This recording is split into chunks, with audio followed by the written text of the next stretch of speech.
Bismillahirrahmanirrahim. Assalamualaikum warahmatullahi wabarakatuh. Alhamdulillahirabbil alamin wa bihi nasta'in ala umurid dunya waddin. Wassalatu wassalamu ala asrofil anbiya'i wal mursalin wa ala alihi wa ashabihi ajmain. Ma'abad. Saudaraku sekalian, Allah yang kita sembah, Allah yang Maha Pengasih dan Maha Penyayang. Artinya tidak ada makhluk yang lain yang bisa menandingi Allah. Persoalan Maha Pengasih dan Penyayangnya. Dan itu harus kita imani, kita yakini dengan sungguh-sungguh. Maka apapun yang ditakdirkan oleh Allah kepada kita, insya Allah pasti ada unsur kasih sayangnya. Sebenarnya seperti itu. Hanya saja kita mungkin tidak mengerti, tidak memahaminya, bahwa Allah Maha Pengasih dan Penyayang dan diwujudkan dengan ketentuan, ketetapan takdir Allah yang mengenai kita, dan kita merasakannya. Ada yang tidak enak, ada yang enak, ada yang tidak memuaskan. Itu menurut yang kita rasakan.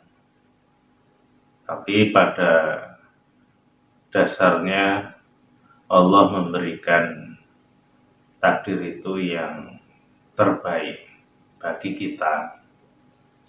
Dan terbaik itu tentunya bukan hanya untuk di dunia saja. Karena kehidupan kita itu ada di dunia dan di akhirat. Artinya apa yang kita dapatkan di dunia ini, bagaimana caranya, itu bisa juga menjadi kebaikan di akhirat. Insya Allah seperti itu. Jadi umpamanya, satu contoh, kalau kita ini sebagai hamba Allah, manusia, ketika berdoa ya boleh jadi isi doanya menginginkan sebuah kekayaan, ingin hidup bahagia dengan berlimpah kekayaan, walaupun tujuannya juga baik.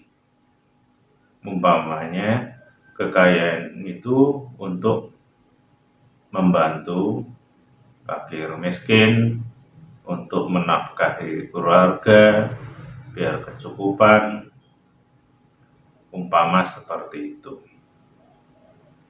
Tapi tidak semua doa kita itu dikabulkan oleh Allah. Karena kalau semua dikabulkan, karena manusia itu biasanya doanya ya ingin kaya tadi. Kalau semua orang itu kaya, lantas tidak ada yang miskin, nanti siapa yang kerjaannya membersihkan sampah, menyapu, atau pembantu rumah tangga, atau penjual sayuran, makanan. Karena kalau orang yang kaya tentunya ingin hidup enak, tinggal beli, tinggal nyuruh, duduk santai, tidak bekerja, karena orang kaya. Sedang bekerja itu biasanya untuk cari uang. Kalau sudah kaya, uang banyak, untuk apa lagi bekerja? Kan seperti itu.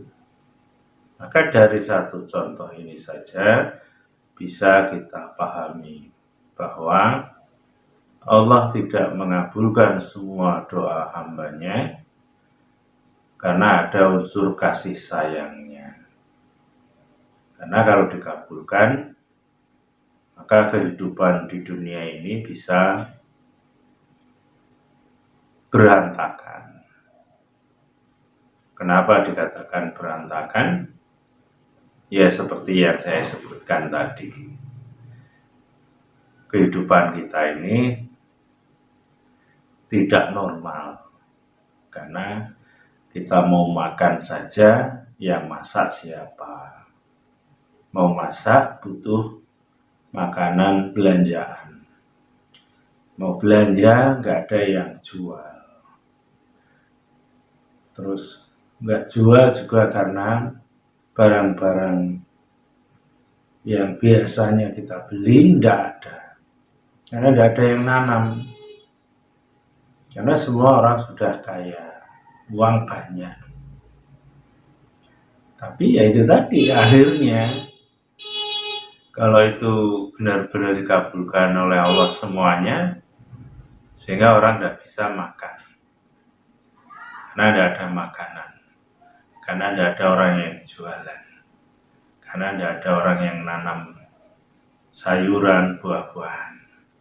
Kan seperti itu. Itu hanya satu contoh. Dan banyak sekali contoh-contoh yang lain.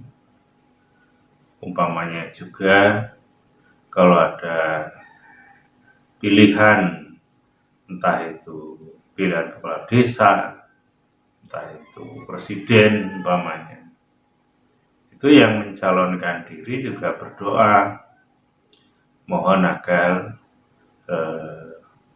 dia jadi kades atau jadi presiden, dan juga mungkin sama-sama berdoa di tempat yang mustajab.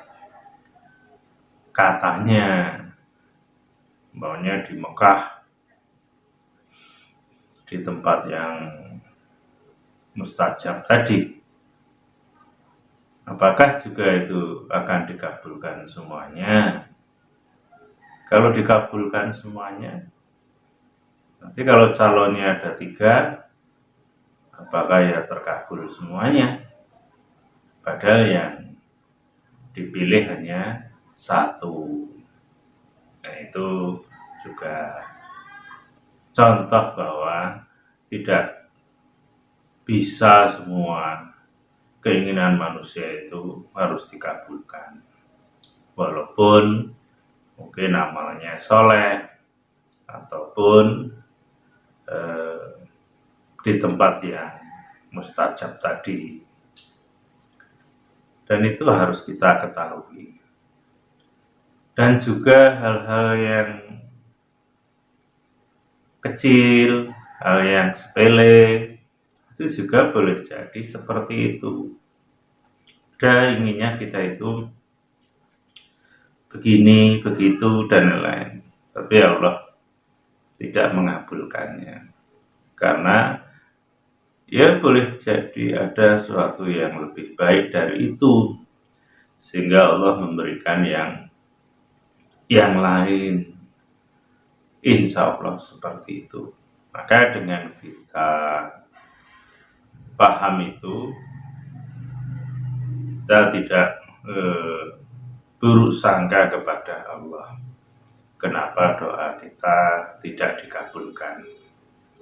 Karena seperti yang kita uraikan tadi, boleh jadi Allah akan memberikan yang terbaik, atau doa itu akan dikabulkan dalam bentuk lain, atau juga tidak hari ini, tidak tahun ini, tapi pada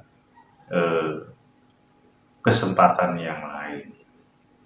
Seperti umpamanya doa mohon diberikan jodoh umpamanya, dan minta jodoh yang baik, yang soleh ataupun yang soleha. Nah, keinginan kita itu tinggi karena tidak mudah kita menemukan orang yang soleh dan soleha.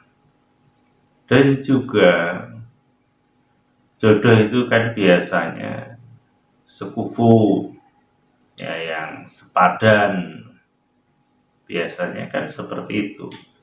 Kalau kita menginginkannya, maka kita juga harus menyesuaikan diri kita.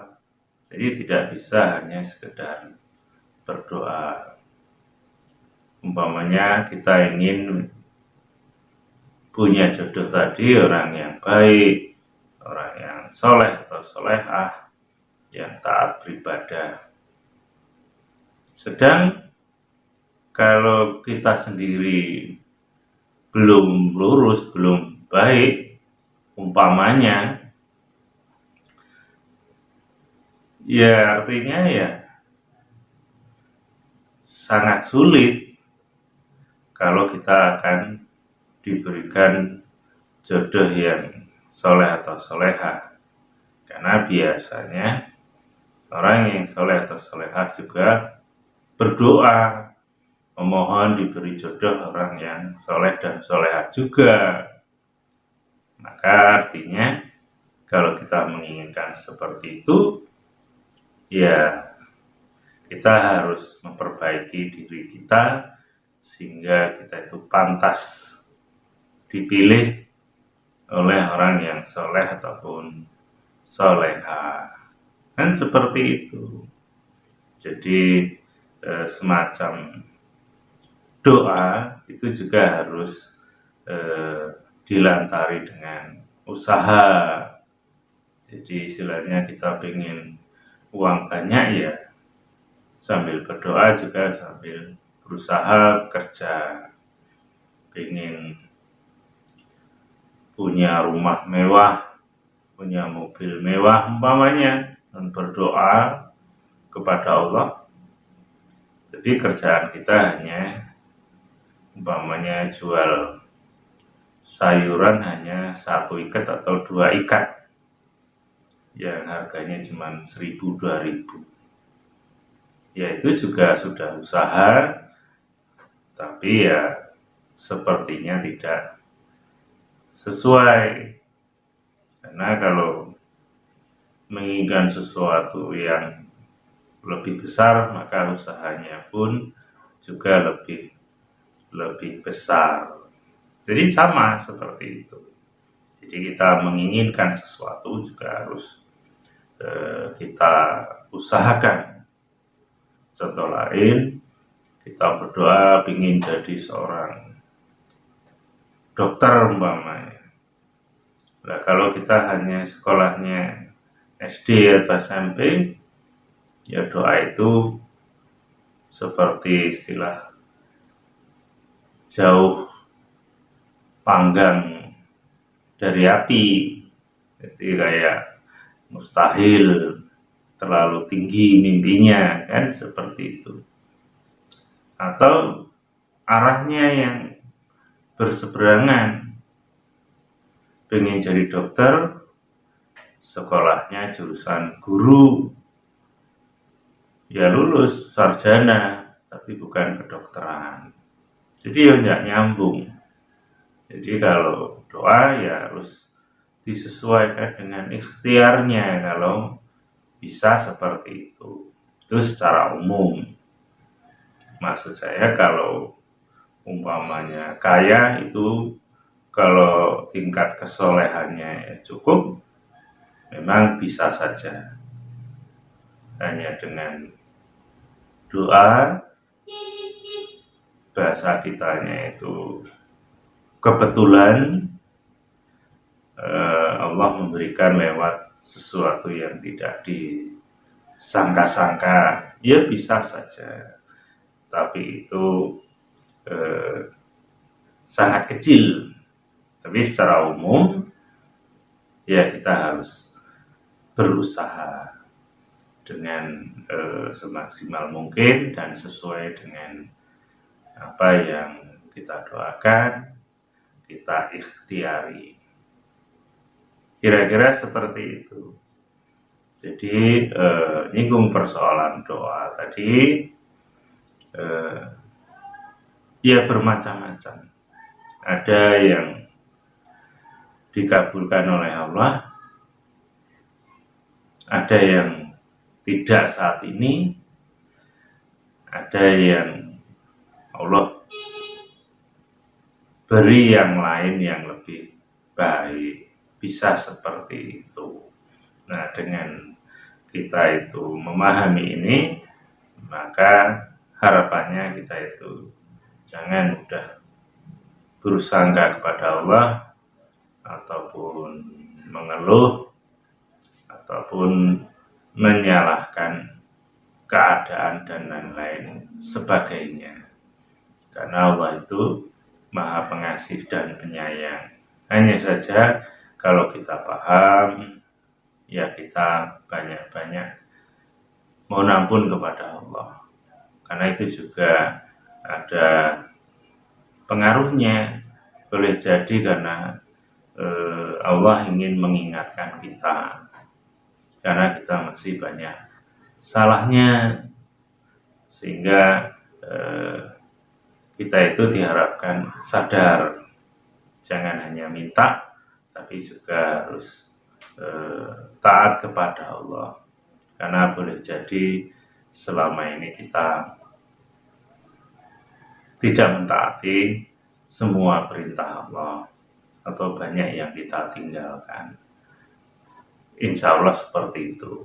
Mudah-mudahan kita jadi lebih baik, menyadari akan kekurangan kita, kesalahan kita, sehingga seperti yang disampaikan oleh Allah, "Wayattaqillaha yaj'alu makhraja."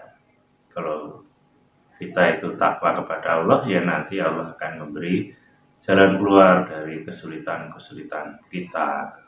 Insya Allah seperti itu. Itu saja yang bisa saya sampaikan, kurang lebih mohon maaf. Akhirul kalam. Assalamualaikum